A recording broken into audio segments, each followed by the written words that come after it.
ठीक है, all right. So hello hi everyone, good evening. आप सभी का बड़ा स्वागत है जहाँ पे हम टू वे कम्युनिकेशन करेंगे। अभी तक हम यूट्यूब पे सिर्फ मैं बोलते जाता था और आप लोग सुनते जाते थे, और आप लोग अपने मैसेजेस जो है वो भेजते थे टेलीग्राम पे। Now this is a live interaction जहाँ पे आप और मैं आराम से फ्लो ऑफ कॉन्वर्जेशंस कर सकते हैं। तो फील फ्री, आपके मन में जो भी सवाल है आप पूछिए। सो स्मृति, आपका कुछ सवाल था, एक बार प्लीज फिर से रिपीट कर दो यार। And yes sir, legal reasoning को लेकर था। ठीक है, बट पूछिए क्या सवाल था लीगल रीजनिंग को लेके। सर, लीगल रीजनिंग्स में काफी क्वेश्चन सॉल्व नहीं हो पाते। मींस पैसेज थोड़ा समझ आ जाता है बट सॉल्व करते हैं तो काफी क्वेश्चंस गलत निकलते हैं उसके आंसर्स। तो हम्म। सर उसको कैसे सॉल्व कर सकते हैं अच्छे से? अच्छा ठीक है, क्यों गलत होते हैं आपके आंसर्स? क्या आपने सर और देखा है उसमें क्यों गलत हो रहे हैं? सर क्योंकि कई बार ही पैसेज नहीं समझ आता, कुछ वर्ड्स ऐसे होते हैं जहाँ मीन्स वर्ड मीनिंग्स नहीं आ पाते वैसे, और अब तो टाइम भी नहीं है, एक हफ्ते ही बाकी है एग्जाम को हम्म, लेकर, हम्म, तो हम्म, अभी तो वो रेडी भी नहीं कर सकते वोकैब्युलरी। ठीक ठीक है। अच्छा तो ठीक है, हाँ हाँ हाँ, बोलो बोलो बोलो। नहीं सर, हो गया। ओके, तो मेरा मेरा कोई फॉलो अप सवाल है तो उसका आंसर देना। सो जब आप मतलब आपने एक ट्रेंड तो नोटिस किया होगा ना कि जैसे 7 पैसेजेस पूछे जा रहे हैं आपसे, ठीक है? तो 7 पैसेजेस में ऐसे कितने पैसेज में होता है कि आपको दिक्कत आती है?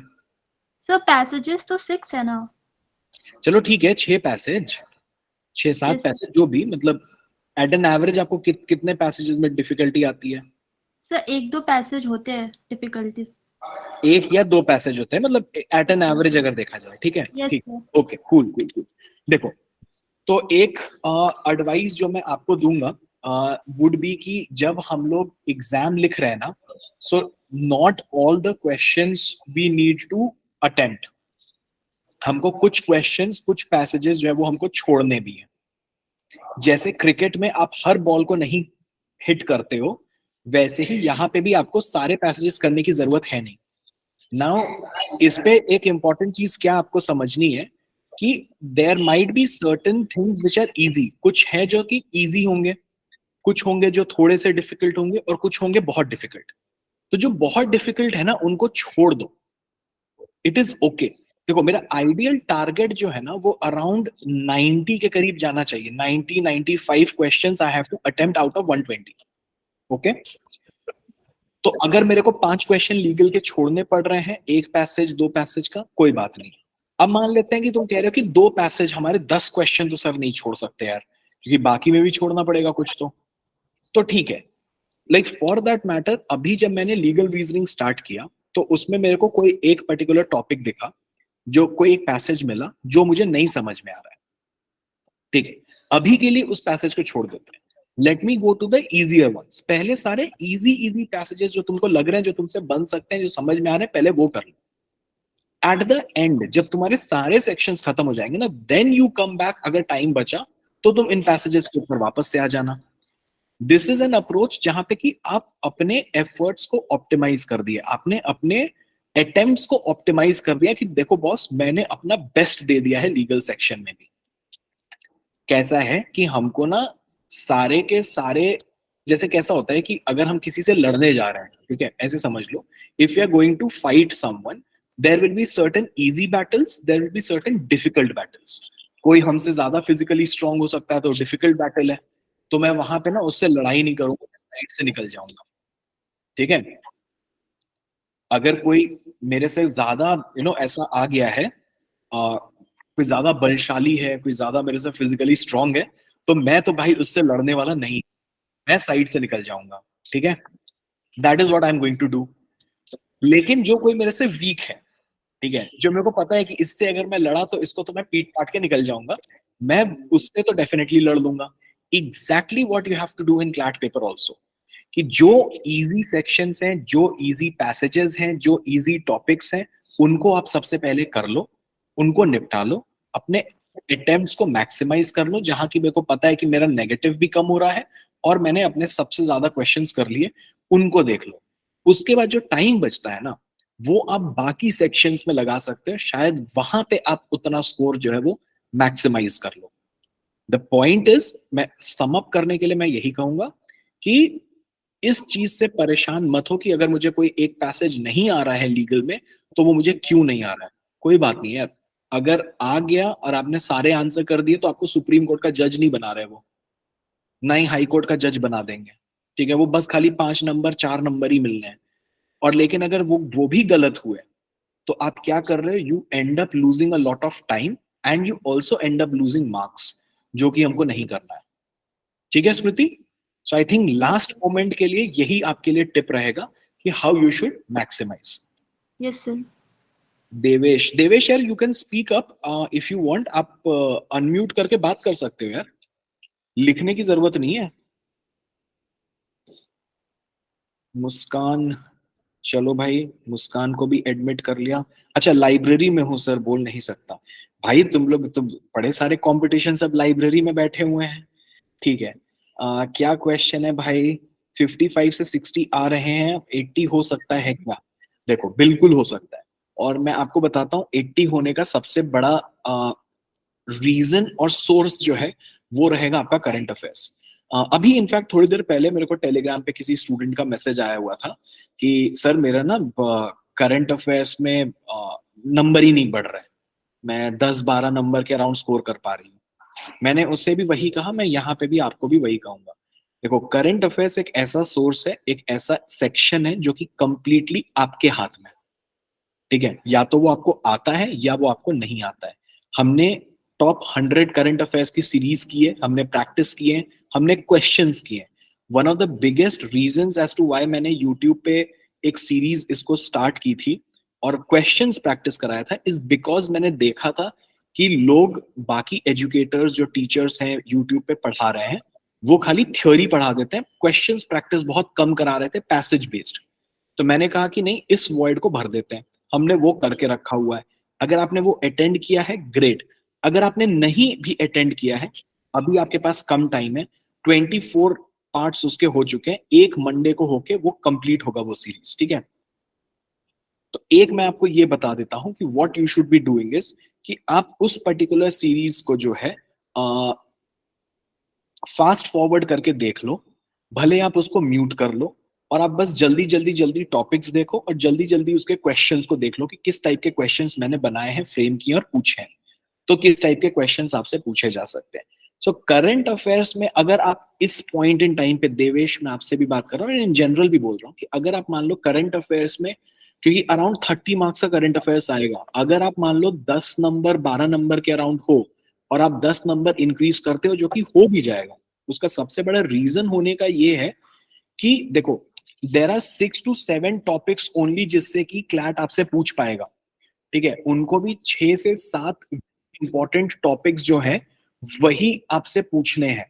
वो ऐसा तो होगा नहीं कि वो एकदम रैंडमली कोई अनइम्पॉर्टेंट टॉपिक जो कोई एक बेलूर डिस्ट्रिक्ट ऑफ कर्नाटका में हुआ होगा उससे उठा के आपसे पूछेंगे, ऐसा नहीं बनाएंगे। उनका उद्देश्य ये नहीं है कि आपको कोई क्वेश्चन जो है वो आए ही ना, उनका उद्देश्य है कि भाई जो इंपॉर्टेंट है उस पे आपने पढ़ा है इन डेप्थ की नहीं, राइट? तो इन डेप्थ क्वेश्चन जो है वो हमने कवर करे हैं अपने क्लासेस में, अपने टॉपिक्स में। क्वेश्चंस कहीं ना कहीं वहीं से आएंगे, उन्हीं टॉपिक्स के इन एंड अराउंड आएंगे। मैं ये नहीं कह रहा कि 5 के 5 वैसे के वैसे ही आ जाएंगे, बट 2-3 करके तो आएंगे ही आएंगे। सो वहां पे अगर हम 10 नंबर के अराउंड बढ़ जाता है हमारा 20 मार्क्स से, लाइक 12 मार्क्स से हम 20-22 तक पहुंचते हैं, तो पहले तो 10 नंबर हमारा यहीं पे बढ़ गया। ठीक है, और यहाँ पे ये जो 10 मार्क्स का इंक्रीज हुआ है वो आपको 55-60 से आपका 65-70 तक लेके जा रहा है। ठीक है, अब रही बात और 10 नंबर कहाँ पे बढ़ाएं, तो नेक्स्ट सेट ऑफ 10 मार्क्स जो है वो बढ़ाने का आपका सबसे बड़ा सोर्स है इंग्लिश सेक्शन।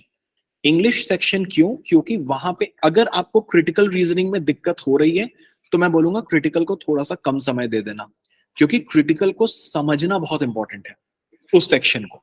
लेकिन इंग्लिश सेक्शन में आंसर कहीं ना कहीं उसी पेपर में छुपा हुआ है, अगर हम ठीक से समझ गए तो आंसर कहीं ना कहीं मेरे सामने है, और वो आंसर अगर मैं ढूंढ लिया तो मैं 4-5 नंबर इंग्लिश में बढ़ा लूंगा, and that is how you can increase 15-20 number in the last 1 week or so. ठीक है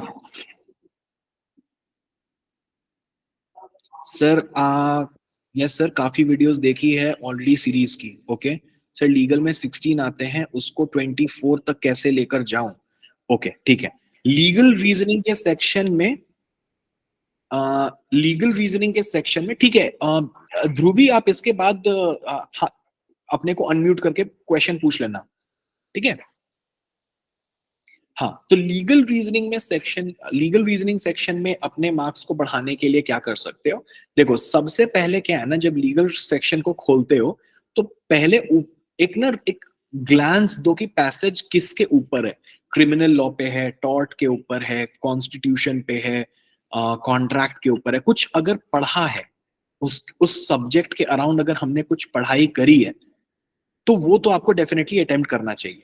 अगर पहले 3-4 लाइन पढ़ के आपको कुछ चीजें समझ में आ रही हैं कि हाँ यार, मतलब ये समझ में आ रहा है, उसको अटेम्प्ट कर लो। अगर लग रहा है कि नहीं यार, ये कुछ हाइपर टेक्निकल सा है, कुछ अजीब ही है, एकदम पता नहीं है, कुछ इंटरनेशनल लॉ का कुछ दे दिया है, जैसे एक बार क्लैट ने पूछ लिया था इंटरनेशनल लॉ के क्वेश्चन पे, जो कि हमने सीरीज में किया भी है अपने यूट्यूब में, मोनिज्म एंड डुअलिज्म के ऊपर क्वेश्चन पूछ लिया था। वो पैसेज बहुत इजी था, लेकिन वहां एग्जाम के प्रेशर और स्ट्रेस में वो डिफिकल्ट बन जाता है। तो ऐसे केसेस में हम उसको एक बारी के लिए छोड़ सकते हैं। बट जहां तक रही बात लीगल को कैसे अप्रोच करना चाहिए, एज अ लॉ पर्सन बिल्कुल मत सोचो, एज अ कॉमन सेंस उस सब्जेक्ट को, उस टॉपिक को अप्रोच करो कि तुम्हारा कॉमन सेंस क्या कह रहा है। क्योंकि एक फैक्चुअल सिनेरियो है तुम्हारे सामने। बस एक गलती ये मत करना कि ये मत इस फ्रेम ऑफ माइंड में रह के आंसर मत करना कि क्या होना चाहिए, ideally what should happen. Law क्या कह रहा है, बस उतने पे अपने को सीमित रखो, तुम्हारे आंसर्स जो है वो गलत नहीं होंगे। मेक श्योर कि आप जितने एलिमिनेट कर सको आंसर ऑप्शंस, वो आप एलिमिनेट कर दो, और आपके आंसर्स ऑटोमेटिकली थोड़े से सही होने शुरू हो जाएंगे। सो अगेन, मेक श्योर कि आप ज्यादा इधर उधर के, मतलब डिफिकल्ट टॉपिक्स को आप स्किप करो।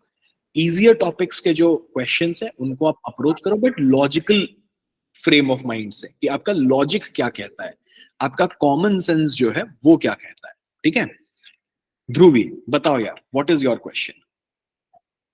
हेलो सर, कैसे हैं आप? मैं बहुत बढ़िया हूँ, आप कैसी हैं? हाँ बस ठीक।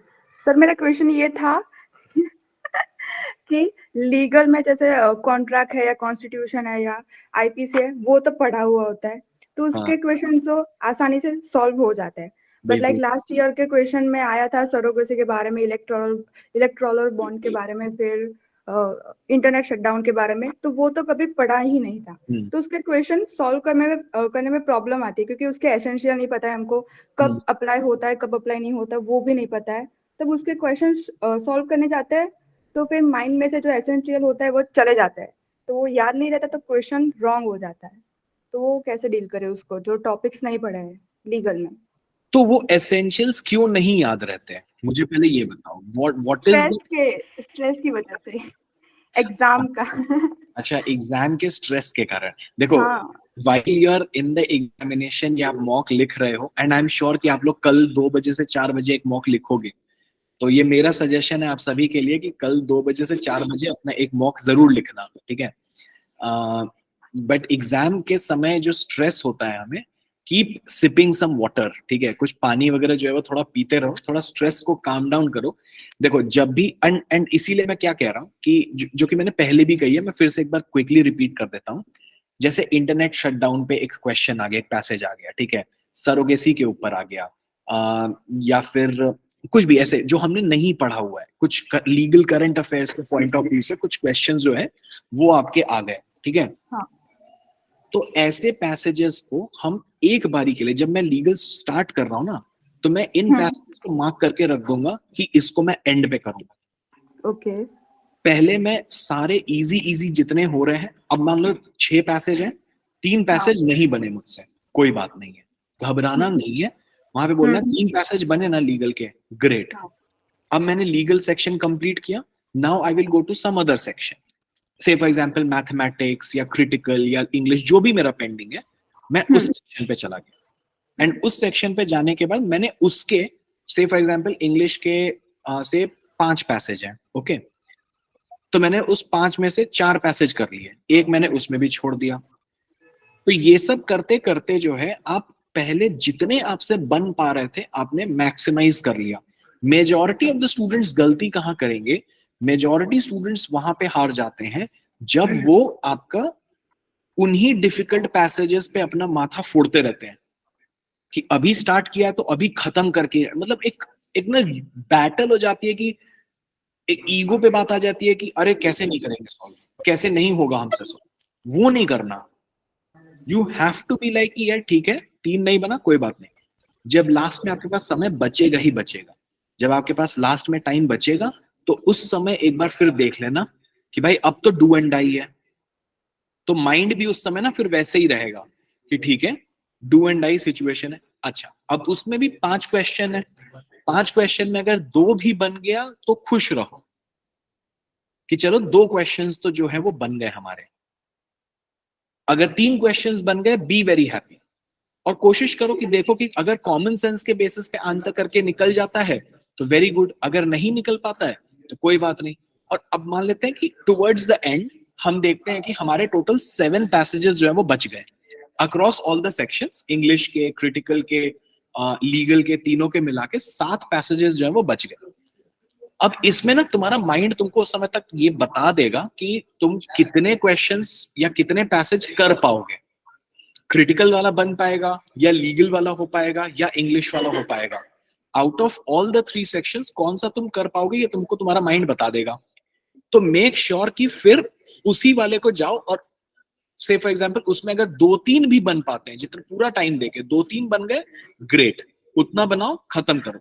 द पॉइंट इज कि तुम अपना मैक्सिमाइज और अपना मैक्सिमम दे दिया तुमने, ठीक है। All right. So I Okay, think sir, thank you. that should be your approach. हाँ, और बताओ।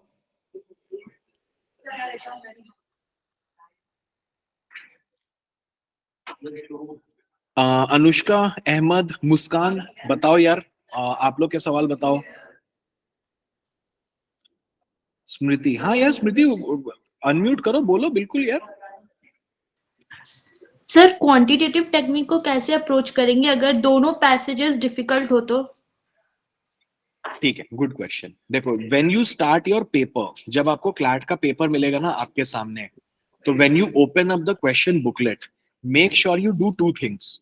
सबसे पहले जाना और जाके करंट अफेयर्स का सेक्शन जल्दी से देख लेना बिफोर यू स्टार्ट रीडिंग और before you start attempting a particular section.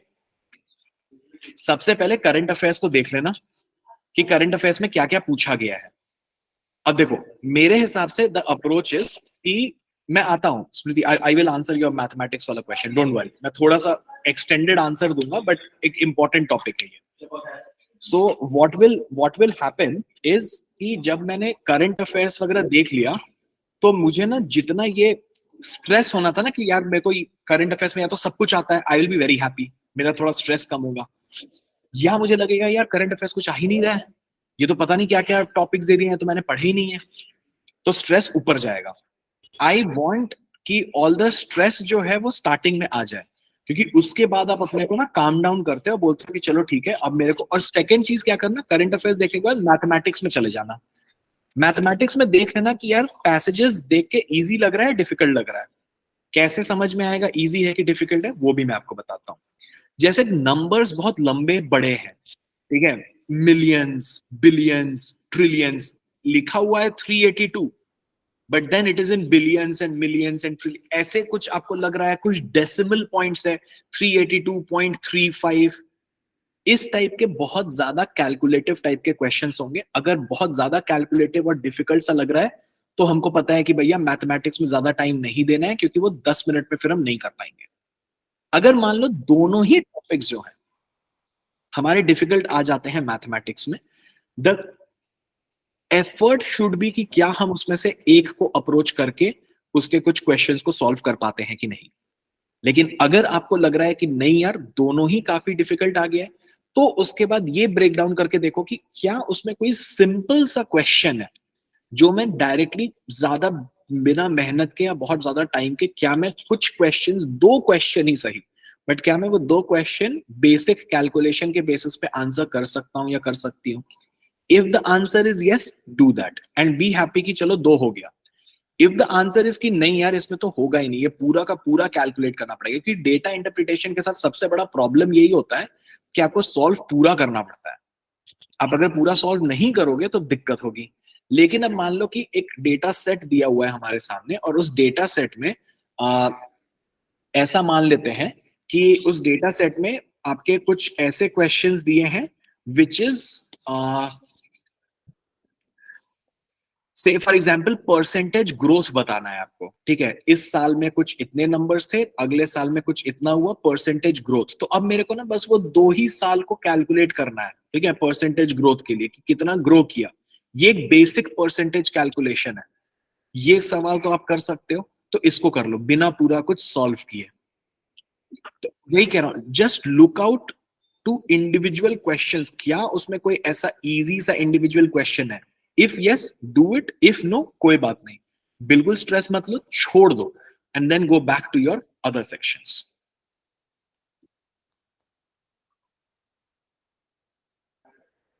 ठीक है, स्मृति ने दे दिया थम्स अप, ग्रेट। हाँ, और बताओ यार, किसी के, मुस्कान तुमने कुछ बोला ही नहीं, कोई question? Hi sir, how are you? I am good यार Muskan, how are you? I'm good. Sir मेरा एक प्रॉब्लम हो रहा है, लाइक मेरे अटेम्प्ट्स ही नहीं बढ़ रहे और बढ़ रहे हैं तो फिर नेगेटिव में जा रहे हैं, सो हाउ कैन डू? ठीक है Muskan, before I answer your question, पहले मुझे ये बता दो, एक एवरेज अटेम्प्ट कितना हो रहा है आपका? 85 तक ही जा रहे हैं। 85 तक अटेम्प्ट जा रहे हैं, और आपके ओवरऑल स्कोर कितने आ रहे हैं? 60 प्लस। 60 प्लस है, ठीक है। तो ऑनेस्टली मुस्कान, आपको बहुत ज्यादा अटेम्प्ट बढ़ाने की जरूरत नहीं है, बहुत ज्यादा नहीं, थोड़ा बढ़ाओ, 10 क्वेश्चन। क्यूटी में अटेम्प्ट हो रहे बट नेगेटिव जा रहे, क्यूटी का और टाइम कंज्यूमर भी बहुत हो रहा है, सो मुझे नेगेटिव में ज्यादा जा रहे हैं। तो दोनों अटेम्प्ट कर रहे हो मैथ्स में? नहीं, एक ही सर। अच्छा, एक कर रहे हो, उसमें भी मुझे टाइम लग रहा है बहुत ज्यादा। छोड़ दो, रियली छोड़ दो मुस्कान, ट्रस्ट मी, छोड़ दो। अगर बहुत ज्यादा टाइम लग रहा है, देखो I know what I am saying is, and I am sure कि आपने बहुत सारे और एजुकेटर्स को भी सुना होगा यूट्यूब पे। मैं भी उनको सुनते रहता हूँ, मुझे पता है कि लोग क्या बोलते हैं, और मैं ये भी नहीं कह रहा कि वो गलत कह रहे हैं, ठीक है, लेकिन वो ना एक जनरलाइज्ड स्टेटमेंट जो होता है ना कि मैथ आपको अटेम्प्ट करना ही करना है, वो जनरलाइज स्टेटमेंट सबके, इट्स लाइक कि अगर किसी को कोई बीमारी हुई है तो आप सबको एक ही दवा नहीं दे सकते, सबकी अपनी अपनी अलग अलग बॉडी होती है, स्ट्रक्चर होता है। तो अब जैसे मैं मुस्कान आपको सुन रहा हूँ, आपकी बातें समझ रहा हूँ कि आप कह रहे हो कि मैं एक अटेम्प्ट करती हूँ, टाइम भी बहुत लग रहा है और उसके बाद भी गलत हो जा रहा है, तो मैं कहूंगा ये ना आप ये ऑप्टिमाइज नहीं कर रहे हो आप। उससे बेटर है वो टाइम जो है आप यूटिलाइज कर लो इंग्लिश पे, क्रिटिकल पे, लीगल पे, और अब वहां से जो आप मैथ का 3-4 नंबर निकालने का कोशिश कर रहे थे, वो 3-4 नंबर ना आप इंग्लिश से और क्रिटिकल से और लीगल से निकाल लो यार, वो ज्यादा बेटर है। हाँ सर, बट सब मेंटोर्स यही सजेस्ट करते तो नहीं छोड़ना, तो इसको जैसे मैं समझ गया, इसीलिए मैंने कहा भी कि मेंटोर्स आपके जो होंगे वो ये कहेंगे। और देखो कैसा होता है कि I have been training students for a long time, तो पहले बहुत बार ऐसा होता है कि मैं भी बहुत सारी जनरल चीजें बोल देता हूँ कि यार ये करना चाहिए, ये करना चाहिए, लेकिन हर चीज जो है ना, लाइक आई सेड, एक दवा जो है, अगर मान लो किसी को पैरासिटामोल नहीं सूट करती है तो पैरासिटामोल नहीं सूट करती है, तो हमको उसको कोई दूसरी मेडिसिन देनी पड़ेगी, हमको शायद उसको कोई दूसरा combination of salt and drugs जो होता है वो देना पड़ेगा। तो कोई भी डॉक्टर हर किसी को एक ही दवा नहीं प्रिस्क्राइब कर देता ना।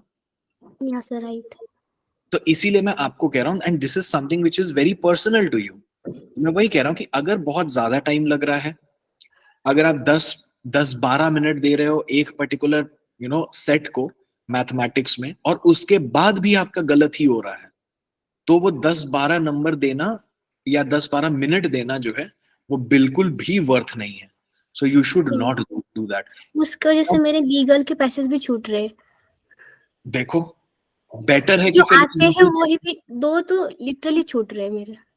मत करो यार, उससे बेटर है, क्योंकि लीगल में समझना है और समझ के तुमको अप्रोच करके दे देना है, ज्यादा चांसेस है that you will be able to, और you would be solving, or you would get some marks in legal. जो तुम मैथ में नहीं कर पा रहे हो। Yes, sir. अगर मैथमेटिक्स का 12 मिनट भी तुमको लग रहा है तो 6 मिनट अगर मैं तुमको सोचता हूं, थोड़ा टाइम लगेगा तो अगर 12 मिनट आपको लग रहा है मैथमेटिक्स का एक सेट करने में, तो मेरे को लगता है 6 मिनट में आप 2 पैसेज तो डेफिनेटली कर लोगे। भले आप 10 क्वेश्चन लीगल के नहीं कर पाओगे, लेकिन 6-7 क्वेश्चन तो कर पाओगे। Yes, sir. Definitely. तो वो 6-7 नंबर तो मतलब वहां तो नेगेटिव में जा रहा है, 6-7 पॉजिटिव में ले लो। 6 to 7 मार्क्स से अगर आप बहुत बीच में हो, मिड में कहीं पे हो, तो से फॉर एग्जाम्पल अगर आप 4000-5000 रैंक के अराउंड हो और आपके 7-8 नंबर बढ़ जाते हैं, सीधे 3-4 हजार रैंक का डिफरेंस आएगा। इतना ज्यादा जंप होगा 7-8 नंबर में। माई टेक वुड बी, ठीक है नहीं हो रहा है मैथमेटिक्स, कोई बात नहीं है, let us go with legal and approach and attempt those 2 section, जो दोज 2 पैसेजेस लीगल के जो नहीं हो पा रहे हैं हमसे, जो समय के पॉसिटी के कारण छूट जा रहे हैं, ज्यादा चांस है हम वहां से निकाल लेंगे, हाँ sir, right. है ना। I'll do that. Yeah. चलो, हाँ जितेंद्र, हाँ जितेंद्र अनम्यूट करो भाई बिल्कुल, और बताओ, पूछो अपने सवाल। Good evening sir. Good evening sir, तो मेरा क्वेश्चन ये था, जैसे हम लोग लीगल वगैरह कर रहे हैं और लॉजिकल सेक्शन है, मेरे जो लॉजिकल में है, लॉजिकल और इंग्लिश में सबसे ज्यादा मार्क्स कट होते हैं और मेरा लीगल सबसे स्ट्रॉन्ग है। 1 मिनट, किस में कट होते हैं? लॉजिकल और इंग्लिश में। ठीक है, लॉजिक और इंग्लिश में, ठीक है, और लीगल तुम्हारा स्ट्रॉन्ग है, ठीक है। हाँ, तो वो कट होता है, तो मेरे स्कोर शायद 70 और 80s में रहते हैं मोस्टली। गुड यार, गुड। मतलब हाईएस्ट अभी तक मेरे 85 आए हैं, वैसे उतना था, लेकिन फिर पता नहीं एक आधे मॉक्स में ऐसा होता है कि लॉजिकल में मतलब बहुत सारे मार्क्स कट हो जाते हैं अगर और सेक्शंस अच्छे होते हैं, और एक आधी बार ये होता है कि और सेक्शन अच्छे होते हैं तो इंग्लिश में कट हो जाते हैं। ठीक है, तो और होती भी बहुत सिली मिस्टेक्स है, तो उससे कैसे वो मतलब आगे करें? ठीक है, ठीक है, ठीक है, ओके। तो आपके क्वेश्चन का आंसर मैं 2 पार्ट में दूंगा, ठीक है। The second part would be silly mistake से कैसे बचे, और पहला पार्ट जो है वो मैं आपको ये दूंगा कि देखो, सबसे पहले कैसा होता है ना कि हमारा एक स्ट्रॉन्ग एरिया है कि मेरा लीगल रीजनिंग स्ट्रॉन्ग है, ठीक है, और मैं मॉक्स में काफी कंसिस्टेंटली उसमें अच्छा परफॉर्म कर रहा हूँ। कई बार इंग्लिश अच्छा हो जाता है, कई बार नहीं होता है, कई बार क्रिटिकल रीजनिंग खराब हो जाता है, कई बार लेकिन क्रिटिकल रीजनिंग में नंबर अच्छे आ जाते हैं। This will keep happening, and उसका सबसे बड़ा रीजन कि क्वेश्चन पेपर जो है वो अनप्रिडिक्टेबल है, ठीक है। The question paper is unpredictable. किसी भी क्वेश्चन, जब कोई भी एग्जाम होता है ना, और उसमें कोई भी क्वेश्चन जब पूछे जाते हैं, तो कोई एक सेक्शन ऐसा नहीं होगा कि पांचों के पांचों सेक्शंस एकदम डिफिकल्ट हो जाएंगे, या ऐसा भी नहीं होगा कि पांचों के पांचों एकदम ही इजी हो जाएंगे। तो कहीं ना कहीं कोई एक सेक्शन डिफिकल्ट होगा, कोई एक मॉडरेट होगा, कोई इजी होगा, फिर कोई डिफिकल्ट होगा। तो this is the reason why Jitendra आपके साथ ऐसा होता है, और सिर्फ आपके साथ नहीं, बहुतों के साथ, सबके साथ ही होता है कि कई बार मेरे इंग्लिश में कुछ अच्छे, इसीलिए मैं हमेशा कभी भी स्टूडेंट से पूछता हूँ तो मैं पूछता हूँ एवरेज स्कोर बताओ, कि मोटा मोटी इंग्लिश में एवरेज कितना स्कोर कर रहे हो। कई बार होगा कि आपका मैक्सिमम बहुत अच्छा जाएगा इंग्लिश में, कई बार होगा कि इंग्लिश में नंबर कम आ जाएंगे, एंड दैट इज ओके। तो उसके लिए परेशान बिल्कुल नहीं होना है। मुझे जहां तक समझ में आ रही है, आउट ऑफ माई एक्सपीरियंस जो मैं बोल रहा हूँ, हो सकता है आप ज्यादा मेरे को बेटर बता पाओगे, आपकी जो सिली मिस्टेक्स हो रही है ना, वो इस कारण हो रही है क्योंकि आप बहुत ज्यादा उसके ऊपर सोच रहे हो कि मेरे से यहाँ पे गलती हो जाएगी। Yes sir. इतना ओवर थिंकिंग करना ही नहीं है। मैं तुम लोगों को ना आज एक ट्रिक बताता हूँ, ठीक है, सब लोग प्लीज ध्यान से सुनना। A very very important trick is, जब भी हम कोई एमसीक्यू का पेपर सॉल्व करते हैं, तो जब हम एक क्वेश्चन पढ़े तो अंदर से ना एक आवाज आती है। मुझे पता नहीं तुम लोग ने उस आवाज को कभी ध्यान से सुना है कि नहीं, सुना है? ये सर, ये होता है कि ये वाला आंसर सबसे पहले यही ठीक है, मतलब जो सबसे पहले आता है मन में तो वो ही मोस्टली ठीक होता है, और अगर ओवर थिंकिंग करते हैं तो दूसरे क्वेश्चन मतलब दूसरा वो हो जाता है गलत। आता है, सब लोग को आता है, एक मन से अंदर से आवाज आती है, गो विद दैट आंसर। दूसरी बार सोचो ही मत, ना तुम्हारे पास समय है, ना ही तुमको सोचना चाहिए। मैं trust me on this fact guys, मतलब इस बात को ना गार्ड मान लो कि वैभव सर बोले थे, वैभव भैया बोले थे कि यार एक बार जो कर लिए ना, एक बार आंसर सोच लिए तो सोच लिए, अब हम नहीं सोच, दोबारा देखना ही नहीं है यार। जो अंतर आत्मा से अंदर से एक आवाज आई ना, उसको हिट करो, क्लिक करो, आंसर मारो और आगे बढ़ जाओ। क्योंकि सिली मिस्टेक्स जो है वो वहीं पे होती है जहां पे हम बहुत सोचना शुरू कर देते हैं। जैसे आप ओवर थिंक करोगे, ज्यादा सोचोगे, आप वहां पे डाउट आ जाता है ना माइंड में। जैसे डाउट आया तो फिर अब यार अगर डाउट आ गया, ट्रस्ट मी, छोड़ दो उस क्वेश्चन को, ठीक है। मैं जस्ट आंसर को नहीं सोचती, वही सही आंसर होता है। ये तो स्मृति तुम्हारे साथ थोड़ा दुखदाई कुछ हो रहा है, बट ठीक है, उस पे भी आते हैं। लेकिन generally speaking what you feel gut wise, पहले आप उस पे चले जाओ। स्मृति के बात को भी एक बार एड्रेस कर लेते हैं कि जो आप सोच रहे हो वो नहीं होता है। उसका रीजन स्मृति क्या है ना, कि आपका कंसंट्रेशन मेरे को लग रहा है थोड़ा सा फ्लिकर करता है एग्जाम में जब आप मॉक लिखते हो। तो मतलब आप ना बस पढ़ने के लिए पढ़ लेते हो, आप पूरे 100% आप समझते नहीं हो। इज दैट द केस स्मृति? हाँ, यस सर, राइट, ठीक है, स्मृति ने लिख दिया कमेंट में यस। तो ये लैक ऑफ कंसंट्रेशन के कारण होता है, सबके साथ होता है, सबके साथ होता है, आई अग्री। अब इसके ऊपर भी बात करते हैं, लेकिन एक मिनट, अब आते हैं पहले जितेंद्र के उस पे कि सिली मिस्टेक्स अवॉइड करने का जितेंद्र यही एक तरीका है कि आप ओवरथिंक जो है करना बंद कर दीजिए, है ना। सेकेंडली, कोर्स वगैरह जो है वो काफी अच्छा है, तो परेशान होने की जरूरत नहीं है, थोड़ा माइनर फ्लक्चुएशंस होते रहेगा। एक टिप मैं आप सभी को ये भी दे दूं कि देखो व्हाट में हैपन, व्हाट में ऑल्सो हैपन इज कि जो आपका स्ट्रॉन्ग एरिया है, जो स्ट्रॉन्ग सब्जेक्ट है, वो एक्चुअल एग्जाम वाले दिन काफी डिफिकल्ट आ जाए, तो अगेन उसके पीछे बिल्कुल मत पड़ना कि ये तो मेरा स्ट्रॉन्ग है, इसको तो मैं करूंगा ही। कोई बात नहीं है, स्ट्रॉन्ग है, नहीं हुआ इट्स ओके, कोई और सेक्शन होगा जो इजी होगा, उस पे फोकस कर लेना। तुमको अल्टीमेटली मैक्सिमम नंबर स्कोर करना है।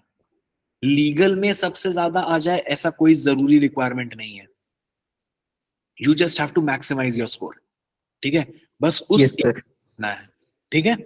तो again Jitendra, I think you are on the right track. Over confidence में बिल्कुल मत आना, you are doing good, fairly well, ज्यादा परेशान होने की जरूरत नहीं है। वॉट एवर स्ट्रैटेजीज तुम अभी तक अप्लाई कर रहे हो, अपनाया हुआ है, वो तुम्हारे लिए सही काम कर रहा है, ज्यादा चेंजेस मत करो, ठीक है। सर मैंने हाँ, प्रिपरेशन अक्टूबर में स्टार्ट की थी। अभी तो अक्टूबर में? Yes sir. अच्छा, ओके, वेरी गुड यार। तो शुरू में मेरे शायद मॉक वगैरह में 30 के आसपास आया वो स्कोरिंग। तो उस टाइम मेरा यही था कि मैं जल्दी से जल्दी पैसेज वगैरह रीड कर रहा था, लेकिन वही था, लैक ऑफ कंसंट्रेशन था, जैसे कि आपने डिस्कस किया। लेकिन अब मतलब बहुत ऐसा हो चुका है कि हाँ मैं समझ रहा हूँ पैसेजेस को खास करके, तो इसीलिए उसमें ज्यादा हो रहा है। और सर एक और बात, वो सैंपल पेपर्स है जैसे, उसमें जो करंट अफेयर्स वाला सेक्शन था वो उन्होंने बड़ा मतलब अजीब टाइप का डाला हुआ था। कुछ सैंपल पेपर, 2 सैंपल पेपर थे शायद। देखो, वो तो सैंपल पेपर के जो क्वेश्चंस थे वो तो पिछले साल के थे ना, करंट अफेयर, वो प्रीवियस ईयर्स क्वेश्चन पेपर से उठा के बनाया था। उनने कोई मेहनत नहीं करी है क्लैट वालों ने। वही मैं सोच रहा था कि मैंने सारे के सारे करंट अफेयर पढ़ लिए, मैंने ये नहीं पढ़ा अभी तक, तो अरे वो उससे पुराने हैं, वो इसीलिए मैंने एक बहुत पहले एक वीडियो बनाई भी थी इसके ऊपर, तो मैंने उस वीडियो में बोला होगा, बट हो सकता है, ठीक है यार, मतलब आप वीडियोस, इतने सारे वीडियोस बनते रहते हैं, कितना ही आप देखोगे। सो नहीं नहीं यार, वो पुराने वो हैं, उस पे मत जाओ, उससे मत परेशान। Okay sir. हाँ, ठीक है। हाँ, now coming to smritis question कि नहीं, हाँ, स्मृति वाला तो हमने डिस्कस कर लिया ना। एक और क्या मेरे को डिस्कस करना था? हाँ, one thing that I wanted to discuss with all of you is कि देखो, ऑप्टिमाइज करने का एक तरीका क्या होता है ना, जब हम बहुत ज्यादा पढ़ते हैं, काफी ज्यादा पढ़ते पढ़ते पढ़ते, और यहाँ पे ना इट्स नॉट लेजर रीडिंग कि मैं मजे के लिए पढ़ रहा हूँ, कि मैंने एक नॉवल किताब ले ली है मेरे सामने फॉर दैट मैटर एक कोई किताब जो है वो ऐसे रखी हुई है, ठीक है, अब मैं इसको एकदम आराम से लेजर रीडिंग करने के लिए बैठ के पढ़ रहा हूँ, ऐसे नहीं होता, correct. So like for that matter मैं तुम लोग को वही दिखाता हूँ। तुम लोग इतने सारे क्वेश्चंस लीगल रीजनिंग पे कर रहे थे, तो ये एक लीगल रीजनिंग की किताब है, ठीक है, ओके, लीगल रीजनिंग की ये किताब है, मेरी वाली किताब है। अब देखो इसमें कैसा है कि this is a text, this is a book जिसमें आपको बहुत सारे क्वेश्चंस मिलेंगे, ठीक है। अब मान लो हम ये वाला देखते हैं, तो it's a lengthy passage, okay. अब ये इसमें मजा नहीं आ रहा है कुछ पढ़ने में, it will consume a lot of time and effort, mind पढ़ते पढ़ते पढ़ते पढ़ते थक जाएगा। जब मैं ये किताब लिख भी रहा था, मैं जब क्वेश्चंस बना रहा था, तो मैं एक बार में एक पैसेज या पैसेज मैक्सिमम कर पा रहा था। माइंड टायर्ड हो जाता है, माइंड थक जाता है, तो इट्स डिफिकल्ट, इट्स चैलेंजिंग, लेकिन करना है, छोड़ के तो आ नहीं सकते हैं। तो क्या करना चाहिए, जैसे आपने एक सेक्शन जो है वो अटेम्प्ट किया, जो कि काफी रीडिंग सेंट्रिक 3 ही सेक्शन है, इंग्लिश, क्रिटिकल और लीगल, यही 3 है जहां पे आपको पढ़ना है बहुत। ये करंट अफेयर्स में आपको पैसेज पढ़ने की जरूरत नहीं है, मैथमेटिक्स में कुछ ज्यादा दिया नहीं है, और डेटा देख के सॉल्व होगा तो होगा, नहीं होगा तो नहीं होगा, ठीक है। रीडिंग सेंट्रिक यही 3 है। तो अगर मान लेते हैं कि मैं पहले इंग्लिश को स्टार्ट किया या मैंने लीगल को किया, जो कि मेरे को काफी पढ़ पढ़ के मेरा दिमाग जो है वो टायर्ड हो गया, थक गया। जैसे तुमको लगता है ना कि तुम्हारा दिमाग टायर्ड हो गया है, थक गया है, वैसे what you can do is, देखो एक चीज और समझो कि आपको ना कोई बाउंडेशन नहीं है कि आप सेक्शंस के बीच में मूव नहीं कर सकते। अगर आपको लग रहा है कि आप थक गए हो, आपका दिमाग टायर्ड हो गया है पढ़ पढ़ के, जाओ और जाके करंट अफेयर्स का एक पैसेज कर लो, करंट अफेयर्स के 5 क्वेश्चंस लगा लो, फिर वापस आ जाओ पढ़ने के लिए। फिर अगर लग रहा है कि डिफिकल्ट हो गया, तो फिर उसके बाद चले जाओ और फिर एक और करंट अफेयर्स का लगा लो, माइंड को थोड़ा सा ब्रेक मिलेगा। अगर आप 2-3 पैसेज साथ में कर लिए, 3 पैसेज कर लिए और 3 करने, 3 पैसेज किया, एक करंट अफेयर्स कर लिया, थोड़ा सा टाइम मिला, फिर 2-3 पैसेज कर लिया, फिर एक कर, तो जैसे एक सेक्शन कंप्लीट हुआ, उसके बाद यू टेक अ ब्रेक। कैसे? Start filling the OMR. तो अगर मान लो क्वेश्चन नंबर 1 से क्वेश्चन नंबर 30 तुमने कर लिया है, तो अब 1 से 30 का ओएमआर जो है वो फिल करो, क्योंकि जब आप ओएमआर फिल कर रहे होगे तो आपका ब्रेन जो है वो रेस्ट कर रहा है, क्योंकि उसको अब सोचना नहीं है, कुछ पढ़ना नहीं है। So utilise and enjoy that 2 minutes of time जो तुम ओएमआर भर रहे हो। मन में कोई गाना गुनगुनाना है तो गाना गुनगुना लो, कुछ मन में ऐसे गाने मत लग जाना एग्जाम हॉल में, तो कुछ गाने गा लो, ठीक है, और आराम से ओएमआर जो है वो देख देख के फिल कर लो। थोड़ा पानी पर पी लो, थोड़ा सा थोड़ा पानी पी लो, थोड़ा सा रेस्ट कर लो, एंड देन उसके बाद move on to the next section. तो ये जो ब्रेक्स होगा ना, ये ब्रेक जो है वो बहुत इंपॉर्टेंट होगा आपके लिए एग्जाम में। सो मेक श्योर कि आप उस ब्रेक्स को एंजॉय कर रहे हो and you are taking it properly, okay. नहीं तो क्या होता है कि यही होगा कि हमारा ब्रेन जो है वो थकते चला जाएगा and we will not know, फिर ना समझ में नहीं आएगी चीजें। तो ये गलती जो है वो हमको नहीं करनी है, ओके। चलो और कोई क्वेश्चन? सर वो जो ये इंडेक्स वगैरह हैं जो अभी बहुत सारे रिलीज हुए हैं, तो इनमें मतलब इंडिया की रैंक क्या है, किसकी क्या रैंक है, फर्स्ट पे कौन है, कब मींस ये स्टार्ट हुआ थे इंडेक्स वगैरह, तो उसमें बहुत ज्यादा कंफ्यूजन होती है। सॉरी, कम अगेन, एक बार फिर से बोलना प्लीज। सर जो अभी ये इंडेक्स वगैरह शुरू हुए थे हमारे, मींस आए हैं अभी, रिपोर्ट्स आई हैं जितने भी सारी पब्लिश हुई है, इनमें कंफ्यूजन होती है बहुत ज्यादा कि कब ये स्टार्ट हुए थे, इन मतलब फर्स्ट पोजीशन पे कौन है, इंडिया की क्या रैंक रही इसमें, तो लाइक दैट। तो ये कंफ्यूजन जो इसे मतलब कैसे हैंडल करें इसमें।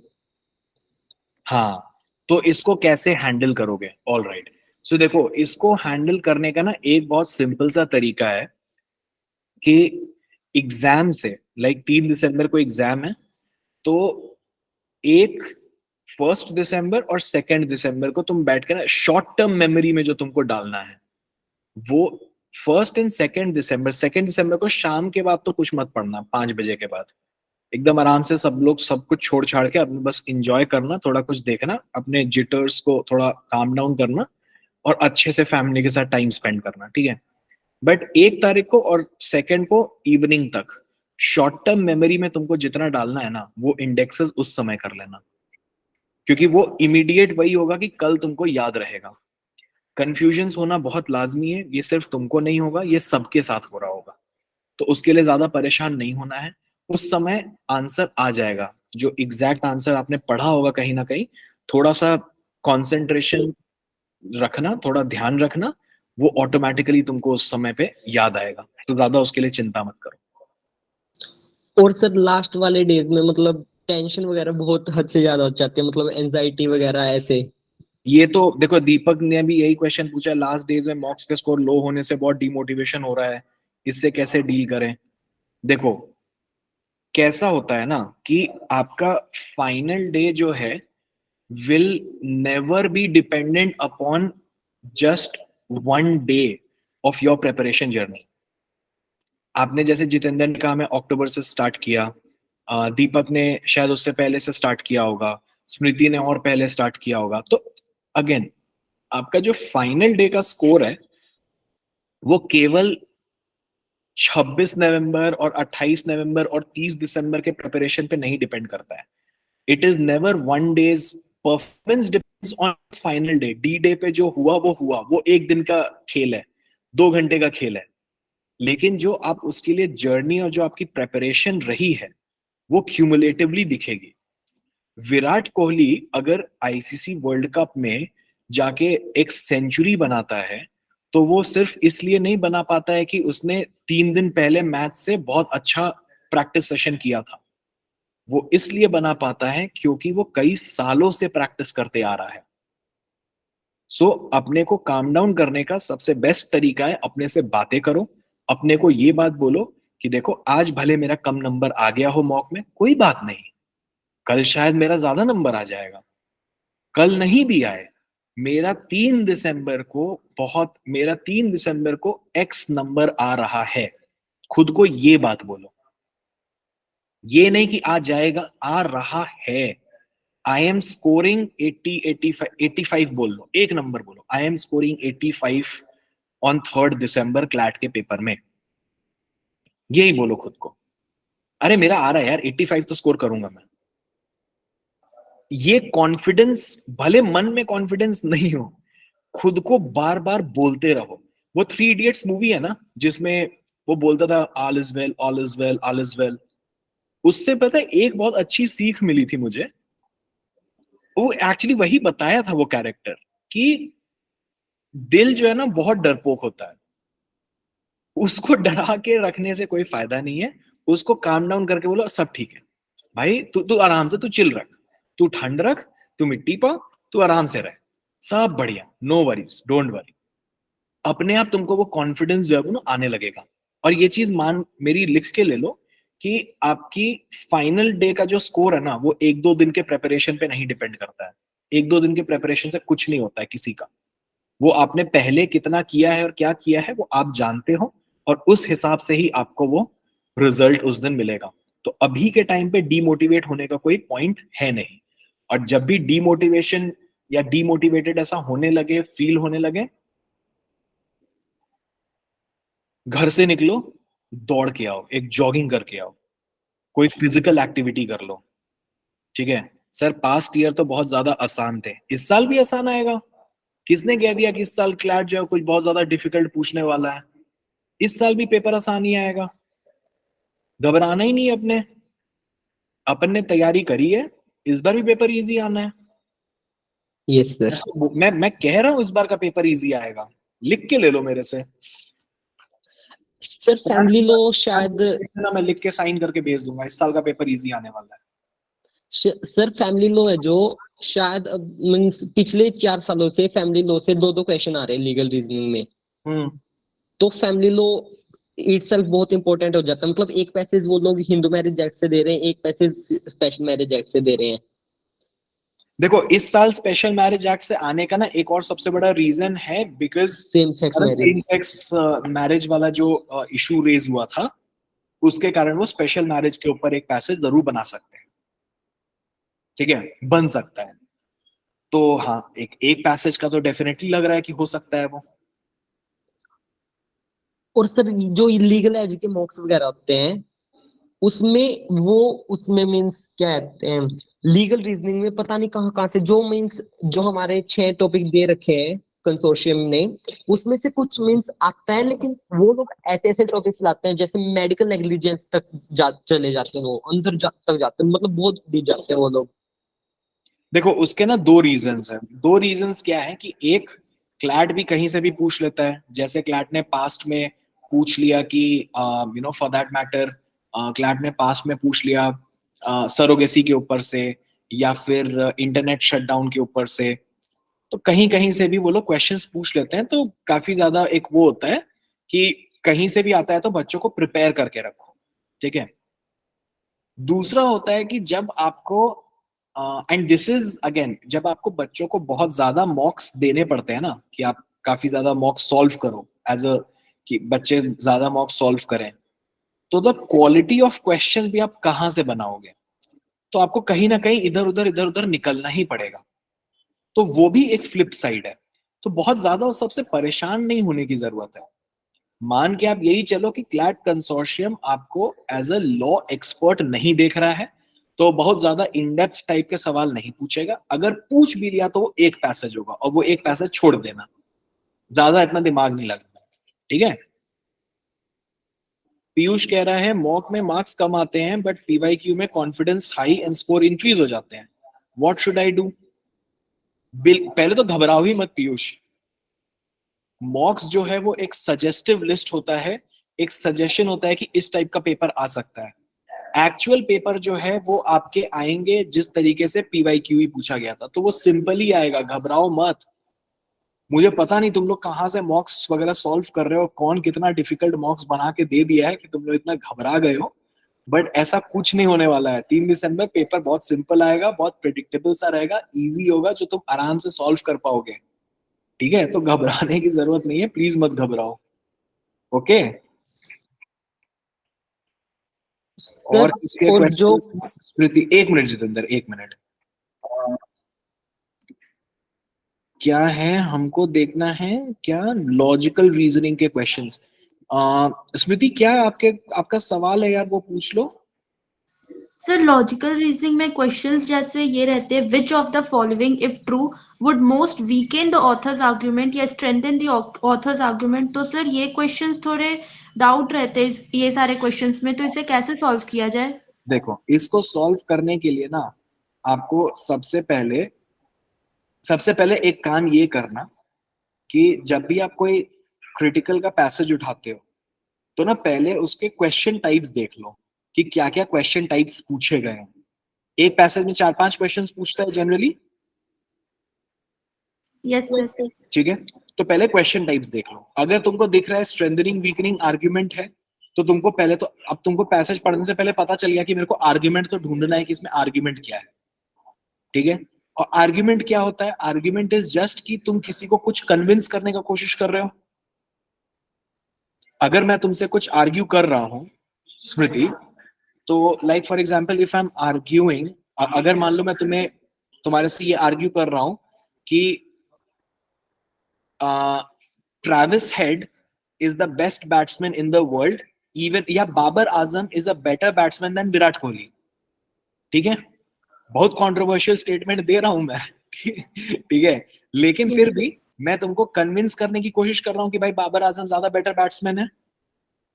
तो whatever reason that I give you, मैं जो भी तुमको रीजन दूंगा कि बाबर आजम का तुम रिकॉर्ड देखो, बाबर आजम का स्ट्राइक रेट देखो, बाबर आजम का एवरेज देखो, द टीम्स जिसके अगेंस्ट बाबर आजम ने स्कोर किया है वो देखो, मैं तुमको कई 3-4 चीजें जो है वो बताऊंगा, ठीक है। तो मैं तुमको कन्विंस करने का कोशिश कर रहा हूं, तो everything that I say to convince you is my argument. अब तुमको इसको तोड़ना है मेरे आर्ग्यूमेंट को, तो तुम बोलोगे ए भाई रुको, बाबर आजम स्कोर करता है जिम्बाब्वे के अगेंस्ट, बांग्लादेश के अगेंस्ट, है ना, नीदरलैंड्स के अगेंस्ट, उनके अगेंस्ट सेंचुरी स्कोर करके तुम बहुत वर्ल्ड के बेस्ट बैट्समैन बन गए। तुमने ऑस्ट्रेलिया जाके कितने सेंचुरी मारे जरा ये बताओ मेरे को। बाबर आजम ने ऑस्ट्रेलिया में कितने सेंचुरी मारे? बाबर आजम ने न्यूजीलैंड में जाके कितने सेंचुरी बनाए? विराट कोहली ने इतने बनाए। न्यूजीलैंड में इतने बनाए, ऑस्ट्रेलिया में इतने बनाए, तो how are you breaking my argument? अब ये तुम मेरे को कन्विंस करने का कोशिश कर रही हो कि देख भाई कंपेयर कर ले, उसने उसने बड़े इजी टीम्स के अगेंस्ट बना लिए, विराट कोहली ने बनाया against difficult teams in difficult conditions, तो who is a better batsman? Obviously Virat Kohli. So this is how you weaken my argument. लेकिन अगर मान लो इसी को तुमको स्ट्रेंथन करना है, अगर यही इसी आर्ग्यूमेंट को यू वांट टू स्ट्रेंथन, तो व्हाट विल यू से? यू वुड से कि हाँ भाई बाबर आजम जो है काफी लेट खेलना शुरू किया, उसके बाद भी देखो उसके एवरेज जो है वो काफी अच्छा है. He has consistently scored. इस पर्टिकुलर साल में he was the highest run scorer in recent, पिछले साल या पिछले के पिछले साल he was the highest run scorer. तो ये सारे फैक्ट्स देके तुम खुद को भी कन्विंस कर रहे हो, मुझे भी कर रहे हो कि हाँ भाई ये आर्ग्यूमेंट सही है कि Babar Azam is a better batsman. तो स्ट्रेंथनिंग और वीकनिंग द आर्ग्यूमेंट बस यही है. तो इट्स जस्ट लाइक कि वी हैव टू अंडरस्टैंड कि उस पर्टिकुलर पैसेज में क्या दिया हुआ है, कि what is the author trying to convince you about. अगर तुमने वो पैसेज में ढूंढ लिया कि क्या कन्विंस किया जा रहा है तुमको, स्ट्रेंथनिंग एंड वीकनिंग तुम निपटा दोगे आराम से. Yes sir. ठीक है. Legal section, very small silly mistakes due to it increases negative marks, how improve it? Piyush तुम टेलीग्राम लिख रहे हो क्या मेरे को? मेरे को स्कूल की याद आ गई. स्कूल में टेलीग्राम लिखते थे ना बिना पंक्चुएशन के, कॉमा के. कि भाई तुम समझ लो. मैंने लिख दिया, अपना अपना देख लो भाई. ठीक है, नो वरीज. अरे नहीं, सॉरी की बात नहीं है भाई, मजे ले रहा हूँ, थोड़ा सेशन को फन बना रहा हूँ. और कोई बात नहीं है. सो देखो, सिली मिस्टेक्स के लिए ना मैंने पहले भी बताया था इस सेशन में कि सिली मिस्टेक्स को अवॉइड करने का ना सबसे बड़ा रीजन है और सबसे बेस्ट तरीका इस कि आप ना अपने को डाउट में मत डालो कि ये दो ऑप्शन में कुछ हो सकता है. तो अपने को डाउट में मत डालो. सबसे पहली बात, जो अंतरात्मा से पहली बार में आया कि ये आंसर होगा वही आंसर होगा. दूसरी चीज, सिली मिस्टेक्स तब होने शुरू होते हैं जब हम लोग काफी ज्यादा पढ़ लेते हैं और हम समझ नहीं रहे चीजों को प्रॉपरली. ठीक है, हम चीजों को समझ नहीं रहे हैं, हम बस आंसर करते चले जा रहे हैं, करे जा रहे हैं, चले जा रहे हैं. Then we make that mistake. तो हमको ये चीज नहीं करनी है. ठीक है. तो जैसे तुमको लगे कि भाई मेरा दिमाग थक गया है पढ़ते पढ़ते, अब नहीं समझ में आ रहा है, स्विच टू करंट अफेयर्स. एक पैसेज उठाओ, उसको सॉल्व कर लो, थोड़ा सा ब्रेक ले लो. थोड़ा सा ब्रेक लोगे तो वो तुमको, तुम्हारे लिए बेटर रहेगा. ठीक है, take a break. Make sure that you take a break.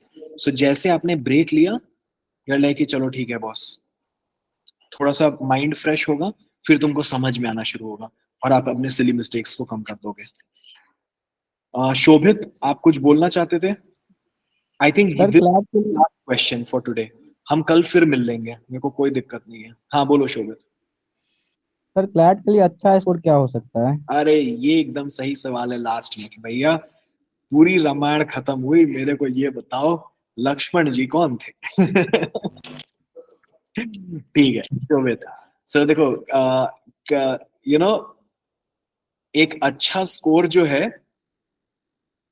अरे लक्ष्मण जी भी पूछ सकते हैं, राम जी के बारे में पूछा, हो सकता है राम जी समझ में आ गया उसको. तो देखो, एक अच्छा स्कोर जो होता है मेरे हिसाब से, हिस्टोरिकली मैं आपको बता रहा हूँ कि जो मैंने देखा है, इस 70%. ठीक है, 70% ऑफ द ओवरऑल जो है वो जनरल कैटेगरी के लिए देखा गया है कि वो एक अच्छा स्कोर है. ओके. अब डिफरेंट डिफरेंट कैटेगरीज के हिसाब से हमको फिर हिस्टोरिकली जो है वो देखना पड़ेगा, जो कि मैं लाइक आई हैव प्रॉमिस्ड 4 दिसंबर को मैं ये करूंगा, ये सेशन, कि किस कैटेगरी के लिए कितना जाना चाहिए, एक्सपेक्टेड कट ऑफ क्या जाएगा. बट हाँ, एक नटशेल में अगर मैं आपको बोलूं तो somewhere around we will be we should get around 70%, जो कि आपका 80 के करीब होता है. ठीक है, 80-85 के अराउंड. कल के लिए भी काफी क्वेश्चंस है. ठीक है यार, कल कर लेंगे. मैं अभी तक कितने बज गए, अच्छा अभी तो 8:30 ही हुए, बट ठीक है कोई बात नहीं, कल कर लेंगे यार। 8:30 हो गया है and I am also little hungry now, so कल बिल्कुल रखेंगे, कल कल कल वापस से मिलेंगे यार, कोई दिक्कत नहीं है। We will meet Okay. Again tomorrow. And कब मिले एक अभी बता दो सजेस्टिव टाइम, तो उस समय के हिसाब से ही मैं अपना कल का संडे का दिन प्लान करूंगा। एक दिन की छुट्टी मिलती है तो आई हैव टू, अभी तो रूम जाके साफ करना है। हाँ हाँ कल मिल रहे हैं यार, कल कल will meet again, don't worry. Same time. बहुत मोटिवेट हो गए, थैंक यू सो मच। अरे वेलकम यार, नो वरीज, थैंक यू क्या बोलना है। नहीं नहीं, इंडिया ऑस्ट्रेलिया का मैच देखा था यार। अरे क्या बात कर रहे हो, इंडिया ऑस्ट्रेलिया मैच देखा था, कैसे छोड़ सकते हैं सर। 6 PM आइडियल है। कल 6 बजे मिले, 7 बजे मिले? सर 7 बजे। 7 बजे सर। सर हाँ सर 7 बजे, 7 साढ़े 7 बजे या यही time. Majority of them are with 7, तो किसी ने 6 भी बोला था अभी, तो 7 बजे मिल लेते हैं यार, ज्यादा लोग 7 sir. PM पे। So let us meet at 7 PM tomorrow, will meet again. And कोई दिक्कत नहीं है यार, कल मिलेंगे, कल भी अपने जो भी डाउट्स वाउट्स हैं सब लेके आ जाना। एंड अगर आपके कोई फ्रेंड्स हैं वो भी तैयारी कर रहे हैं, उनको भी बता देना, उनको भी ले आना, ठीक है? Will meet. उनके तो है ही नहीं सर कोई डाउट। सर हम बता सर देंगे। टॉपर्स में है वो। अच्छा कल कॉन्स्टिट्यूशन डे है, ओ कल 26 नवंबर है। ओ हाँ, मेरे को इस पे एक शॉट बनाना चाहिए था, शूट मिस हो गया। अरे यही होता है यार, चार इतने सारे काम होते हैं ना करने को, कुछ कुछ ना कुछ दिमाग से निकल ही जाता है। Thank you for a Yes, wonderful session. अरे नहीं यार, the pleasure was mine. I would have really loved it अगर तुम लोग भी कैमरा ऑन करते, ताकि मैं तुम लोग की भी शक्लें देख लेता। सर कल कर सर, कल। देंगे, पक्का पक्का कर देंगे कल। सर कर दिया। कर दिया। तो अब स्क्रीन पे 2 कार्टून दिख रहे हैं, अरे फिर बंद कर दिया। ओ सर माय कल से गॉड। पक्का करेंगे। Okay sir. ठीक है, डन है यार, डन डन डन, कल Yeah. करेंगे। अरे भाई जितेंद्र सो मत यार, थोड़े समय बाद सो जाना, ये तो बड़ा ऐसे नींद में लग रहा है। पढ़ पढ़ के सर एकदम। आप रील्स बना देना अभी अच्छे, looking nice now. Who is looking nice? I am. Yes sir you. और छुपा रहे। अरे यार ठीक है, done done done, I will, ठीक है। चलो कल फिर मिलते हैं guys, and Okay, sir. Lovely interacting with all of you, loved it, ठीक है? Okay sir, bye sir, thank you. Bye bye bye bye, all the Thank very you, sir. Best, अच्छे से पढ़ो, ठीक है? Okay sir, bye bye. अच्छा, so beautiful, so elegant, just looking like a wow. बोल भी दो Wow. बोल भी दो अनम्यूट करके यार। So beautiful, so elegant, just looking like a wow. चलो thank you guys, thank you so much, सब रिलीज कर दिया सर, कल मिलते हैं, bye good night. Done done यार, बिल्कुल। Take care. कल भी मिलेंगे और हम लोग सेकंड को भी मिलेंगे शाम में, ठीक है? हाँ सर पक्का, ओके। चलो okay sir, all bye right, चलो bye bye Okay, sir. Thank you. Bye. Bye bye.